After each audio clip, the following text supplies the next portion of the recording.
Minha diretoria, bom dia, hein? Ganhamos da Arábia Saudita por 3-1 com muito esforço, mas não vou ser injusto aqui de dizer que a seleção brasileira fez um jogo ruim, nem nada. Acordei aqui 5 horas da manhã para ver o jogo. O Brasil teve dificuldades naturais dentro de um jogo que hoje é proposto dessa forma, né? Eu acho que o Caio fez esse comentário durante o jogo. Eu conversava inclusive com o Caio esses dias sobre isso, que o futebol chegou num ponto de nivelamento que você assiste Criciúma e Fluminense, você assiste Brasil e Arábia Saudita, você assiste qualquer jogo que você escolher e você consegue ver um equilíbrio falso os 90 minutos, né? Ou seja, qualquer time consegue combater qualquer time. De tamanha a questão tática e física se tornou no futebol. Ou seja, você monta um time bem armado defensivamente, muito intenso, etc, etc, etc, e você consegue combater qualquer adversário. O que significa que a qualidade técnica não é mais tão fundamental quanto já foi, ou que não é isso que determina mais o resultado da partida. Eu não estou falando isso por causa de Brasil e Arábia Saudita. Estou usando o mesmo exemplo que o Caio usou durante a transmissão, coberto de razão. É isso. São jogos que a gente assiste e fala, cara, não tem lógica. A Arábia Saudita não tem condição de jogar com o Brasil.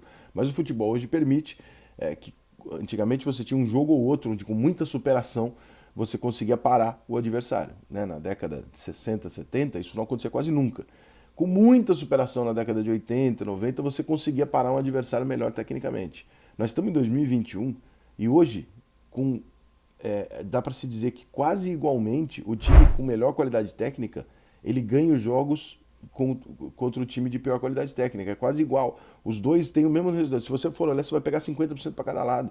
Né? Claro que não estamos falando da discrepância do Barcelona para o Getafe, mas estou falando de discrepâncias, né, de times que não treinam. Por exemplo, seleção, normalmente são times que treinam muito pouco. Então ali se sobressai muito a qualidade técnica. Quando você tem um jogo de seleção, e você viu isso na Eurocopa, você está vendo isso, você viu na Copa América e você está vendo isso nas Olimpíadas, são times menos coletivos, porque treinaram menos, e portanto a qualidade técnica ela passa a fazer muito pouca diferença. O jogo é igual o tempo inteiro. Né? Você não tem ideia do que pode acontecer.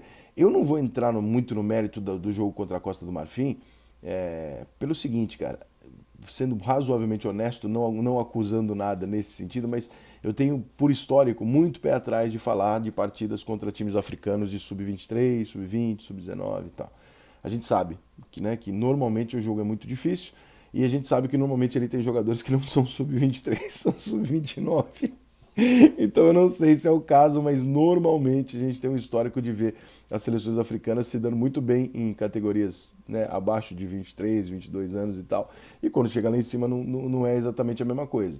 Por N motivos. Um deles é por causa da questão do registro lá. Tem muito jogador lá que é gato, é registrado sei lá quanto tempo depois. O cara tem na verdade 26 e aí você tem uma questão física. E é diferente, né? Embora a Costa do Marfim tenha alguns anos, desde o Drogba, a seleção da Costa do Marfim é uma boa seleção. Para mim, inclusive, é a melhor seleção da África há alguns anos. Mas, enfim, 3 jogos do Brasil, uma grande vitória em cima da Alemanha, né, que foi eliminada pela Costa do Marfim, inclusive. Ou seja, também cabe talvez a pergunta, né? Eurocopa, última Copa do Mundo e Olimpíadas, talvez aquele super projeto que o Brasil tanto babou na Alemanha por causa de um 7-1 após eles ganharem da Argélia na prorrogação, no jogo anterior. Tanto se falou, tanto se criou em cima disso, né? E agora o que aconteceu? Agora não tem mais projeto? Só baseado em resultado? Né? Porque a Alemanha está no momento aí. Ah, não, é transição. Né? O Brasil não pode ter transição. Né? Os outros têm transição, tem tempo para se recuperar, para trocar o time. Né? Sabe como é que são essas coisas? Enfim, a Alemanha está fora, passa Brasil e Costa do Marfim. Claro que é uma surpresa, era para passar Brasil e Alemanha. Né? E na sequência vem Espanha ou então a Argentina, pode ser que venha o Egito, enfim, pode ser que aconteça alguma coisa. Os jogos estão acontecendo enquanto eu gravo esse vídeo, eu não faço a menor ideia. Pode ser que sábado a gente tenha um Brasil e Argentina, né? Mais um Brasil e Argentina. E talvez a gente possa se vingar de uma Olimpíada que eles acabaram eliminando a gente, não vou me lembrar qual ano. Mas sobre o time do Brasil, exatamente, sobre o jogo e tal, eu gosto da maneira. O Brasil deu 22 chutes a gol hoje, teve 7 oportunidades de gol. Então o resultado de 3-1 ele não é exatamente o que foi o jogo. O jogo podia ter sido 5-1 pro Brasil, sem problema nenhum. O Richarlison marcou 2 gols, o Matheus Cunha marcou mais um. A seleção brasileira não joga um futebol ruim, mas tem algumas coisinhas ali que dá para adaptar. Tá? O Claudinho tem lampejos, mas ele ainda não, né? E é o cara que joga num time Série A, titular e tal, né? Assim como a maior parte aqui imagino que esteja numa condição semelhante, o Claudinho se esperava muito, né? Ele foi o destaque do Campeonato Brasileiro do ano passado e tal, não sei o que, ele não tem sido decisivo. Ele não tá jogando mal, mas não tem sido decisivo. O Richarlison tem sido decisivo.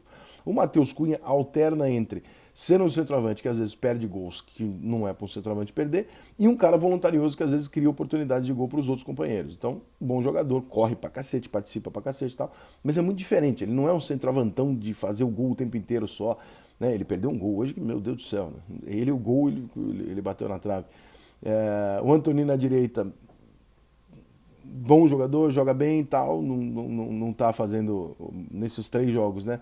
Contra a Alemanha, todo mundo foi muito bem, mas na Costa do Marfim hoje não desequilibrou o jogo a nosso favor, também não comprometeu e tal.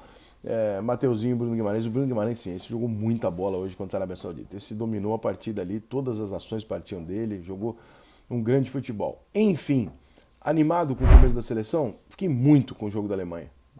Mas hoje a gente já consegue olhar e falar, bom, talvez o time da Alemanha também tenha alguns problemas e não só méritos da seleção brasileira. Embora vencer a Alemanha em qualquer situação, né, seja mérito. Acho que o Renier cabe nesse time pela função de armação. Acho que o Brasil tem assim como o time do Tite, não tem um jogador central armando o time. Né? O time do Brasil ele sempre pende para as pontas. Mesmo com o Claudinho e o Antony às vezes se aproximando, eles são jogadores que jogam aberto. O Richarlison vindo ali atrás do Matheus Cunha fazer essa jogada, ele não é exatamente um armador, então eu gosto da ideia do Renier jogar, eventualmente o Richarlison até um pouco mais pro lado e o Claudinho sair do time, por exemplo. Se você me perguntasse hoje, talvez fosse assim que eu começasse o jogo no sábado. São as mudanças que eu faria, mas não porque o Claudinho seja ruim, não nada disso, é porque realmente eu gosto muito, eu acho que é importante você ter um jogador centralizado de armação, de criação, para que você tenha uma possibilidade central de jogada. Senão toda a bola do Brasil você sabe que ela vai abrir para a lateral, que alguém vai tentar fazer uma tabela ou um drible e cruzar na área. Não tem outra possibilidade que não seja essa. Isso vai se tornando repetitivo, né? Então, é isso, gente. Satisfeito com a classificação. Não acho que o Brasil jogou mal, mas sei que se o gol do Brasil não sai e termina 1-1 hoje, o discurso seria muito diferente. A gente estaria aqui falando, pô, o Brasil empatou com a Costa do Marfim, empatou com a Arábia Saudita, que tragédia. Não é bem isso, mas o futebol está muito equilibrado, como eu falei no começo. Isso é muito ruim para qualquer esporte. Quando você equilibra por baixo, quando você equilibra pelo físico e permite que todo mundo possa brilhar, mesmo sem qualidade técnica, você está fazendo um desserviço ao futebol. E nesse momento é isso que eu sinto que o futebol está vivendo. Todo jogo é muito igual, é muito parecido. Tem gente que gosta do equilíbrio. Não é aquela história, né? Você pode assistir a Fórmula 1 e ver o Hamilton ganhar com facilidade, ou pode assistir a NASCAR, onde você não sabe quem vai ganhar, mas não tem ninguém do nível do Hamilton. É contigo.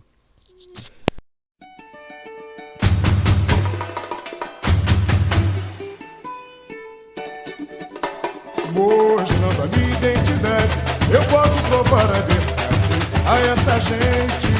Como eu sou da mocidade independente, vamos mostrar